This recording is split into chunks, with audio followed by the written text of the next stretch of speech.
আজকে আবারও একটা ভুল করেছি। এর আগেও একটা ভুল করেছিলাম আর সেটা তোমাদের সাথে শেয়ার করেছিলাম। তবে সেটা ভুল ছিল না, ঠকে গেছিলাম। তবে এটা ভুলই বলতে পারো, ঠকা ঠিক বলা যাবে না। তোমরা দেখতেই পাচ্ছ যে অনলাইনে একটা খাবার অর্ডার করেছিলাম, সেটা চলে এসেছে। আর অর্ডারটা ছিল হোয়াইট সস পাস্তা। সত্যি কথা বলতে কী বলো তো, হোয়াইট সস পাস্তা কিন্তু এর আগে আমরা কখনো খাইনি। আজকে খেলাম। তবে কী বলো তো, ফার্স্ট টাইম খেলাম বলে কিনা জানি না, বা হয়তো আমরা টেস্ট সম্বন্ধে অতটা বুঝি না, সেই ক্ষেত্রেও হতে পারে। সেই জন্য আমাদের কিন্তু ফার্স্ট টাইম খেলেও কিন্তু এই খাবারটা খুব একটা ভালো লাগেনি, বিশ্বাস করো। সত্যি কথা বলতে কিন্তু আমি কোনো সময়তেই দ্বিধাবোধ করি না। এর আগেও অনেক কিছু অর্ডার করেছি, তবে এটা আমার কাছে একটু বেশি বাজে লেগেছে, জানি না কেন। এর আগে যেগুলো অর্ডার করেছি মোটামুটি খারাপ লাগেনি।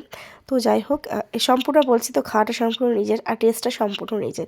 তাই আমার এবং আমার দুই মেয়েরই খুব একটা ভালো লাগেনি। মেয়েটা দেখাচ্ছিল রিভিউটা ভালো, বাট পরে যখন টেস্টটা বুঝলো, ফার্স্ট বাইটই হোক কিন্তু ওটা দেখিয়েছিল। সেকেন্ড যখন দুবার খাইয়েছে তখন কিন্তু তারপর আর ওর ভালো লাগেনি, মানে একদম খেতেই চাইছিল না। সত্যি কথা বলতে আমরা এখনও খেয়ে উঠতে পারিনি, এখনও হাফ রয়েছে। তো যাই হোক, খুব একটা ভালো লাগেনি। আমি বারবারই বলছি, খাওয়াটা সম্পূর্ণ নিজের, টেস্ট সম্পূর্ণ নিজের। তোমাদের কীরকম লাগে না লাগে তোমরা কিন্তু একটু কমেন্টে জানিও। হয়তো আমার খারাপ লাগছে, তোমাদের হয়তো ভালো লাগতেই পারে, তাই না? তো চলো আজকে একটুখানি থাকি ভিডিওটা, টাটা।